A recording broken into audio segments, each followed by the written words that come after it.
ఇక true caller తో మనకి పని లేదండి. ఎందుకంటే గవర్నమెంట్ ఒక కొత్త కాలర్ ఐడి సిస్టమ్ ని తీసుకొచ్చిందండి. అదేంటంటే మనకి కొత్త నెంబర్ తో ఎవరైనా కాల్ చేస్తే ఆ నెంబర్ తో పాటు వారి యొక్క ఒరిజినల్ నేమ్ కూడా చూపిస్తుందండి. ఒరిజినల్ నేమ్ అంటే మనం సిమ్ తీసుకునేటప్పుడు కేవైసీ కోసం ఏదో ఒక డాక్యుమెంట్ అనేది ఇస్తాం కదా, ఆధార్ కార్డు లేదా పాన్ కార్డు అనేది.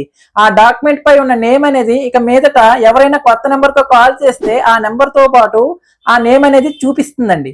అవునండి, మీరు విన్నది నిజమే. ఈ విధంగా చేయడం కారణంగా ఏమవుతుందంటే మనకి స్పామ్ కాల్స్, ఫేక్ కాల్స్ అనేవి తగ్గుతాయండి.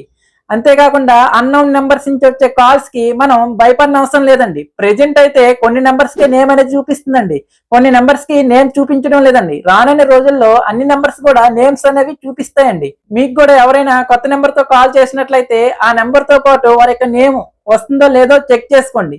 ఈ ఇన్ఫర్మేషన్ మీకు యూస్ఫుల్ అనిపిస్తే లైక్ చేయండి, షేర్ చేయండి. మరెన్నో వీడియో అప్డేట్స్ కోసం మన ఛానల్ ని ఇంకా ఎవరైనా సబ్స్క్రైబ్ చేయనట్లయితే సబ్స్క్రైబ్ చేసుకోండి.